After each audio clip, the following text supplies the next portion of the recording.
Since their arrival, Latin American immigrants in the United States have preserved and nurtured religious practices from their homelands. The Catholic Church, maintaining its historically influential role in Latin American countries following the Spanish conquest, has helped Latin American immigrants to adapt successfully to their new social realities in the United States. Willimantic has been no exception. The national churches were a way for the Catholic Church to make it easy for immigrants to adapt to the new world and to try to integrate within the mainstream Catholic practices of the U.S. at the time. When we look at differences between American liturgy and American practices and Latino practices, we have to understand that Latinos were colonized by Spaniards, and that is a totally different religious experience from the European experience. Latinos are different in many ways because faith and culture go together. First with Puerto Ricans and more recently with immigrants from Mexico and Guatemala, among others, the Catholic Church has maintained a strong presence in the development and consolidation of the Latino community. The importance of the Catholic faith for Latinos in our community is a critical one, given the fact that most of our members of our community, immigrants, come from various countries in South America, Mexico, and they come here not knowing anyone. It is a community that I consider to be silent, and they are isolated. They come here, they bring their own Catholic faith, and they feel an immediate connection to our parish, and they feel immediately welcome in our community. The Puerto Rican immigrants who began arriving in Willimantic in the mid-1950s found that St. Joseph and St. Mary were the only churches for Catholic worshiping. St. Joseph, founded in 1874 by Irish immigrants, represented a vehicle for Irish adaptation to American culture. St. Mary, founded in 1905, played a similar role for the French-Canadian immigrant community at the turn of the 20th century. Puerto Ricans, as a nationality with its own identity, language, and culture, felt detached from the Irish and French Canadians. When the immigrant people arrived in Willimantic, of course they were predominantly Puerto Ricans, and being predominantly Catholic, they gravitated towards the Catholic Church as a place to worship.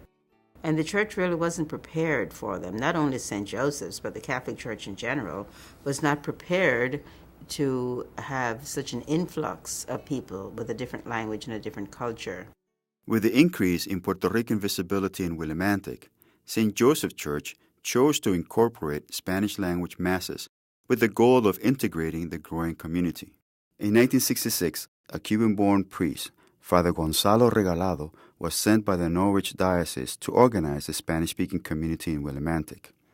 Father Regalado definitely impacted Hispanic ministry in Willimantic. When he came on the scene, there was no leadership, there was no organization. And for the years from 1966 about until 1981, when he ministered to the people, he really organized the ministry. And he gave the people a sense of belonging, a sense of independence, a sense of maturity. In St. Joseph's, as in so many other places, masses were held, the last Mass of the day, or perhaps in the basement, very often in the basement, and of course the Latino people needing more than just the Mass. It's a whole cultural way of life, a whole cultural expression, the different celebrations and the preparations that go into that. As welcoming as St. Joseph's was, we needed our own space. So that is when we began to talk about what if we built our own church. We stepped out in faith. We broke ground on October 27th, 1990.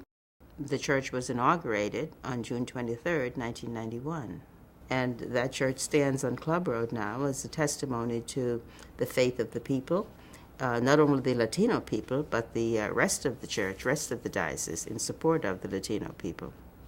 Sagrado Corazón in 1991 was very unique in that sense that it was established as a national parish for Latinos, for Puerto Ricans, for every Spanish-speaking person, that it didn't matter where they lived, they could come and they can feel that they belong to that particular parish. Other religions have also played an important role in the Latino community. Since the mid-1970s, Protestant denominations such as Baptists, Pentecostals, and Adventists have exerted significant influence among Puerto Ricans. When we talk about Pentecostalism, Protestantism is giving the people the freedom of being themselves.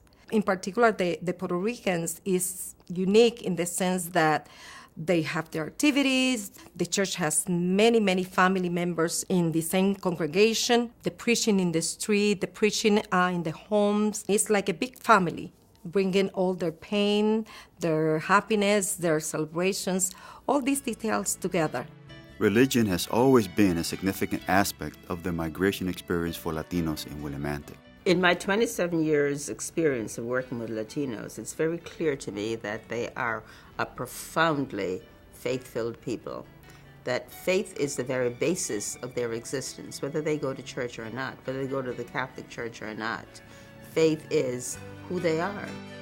All religions have aimed to fulfill spiritual needs for personal comfort, social integration, and adaptation to a new environment in the United States.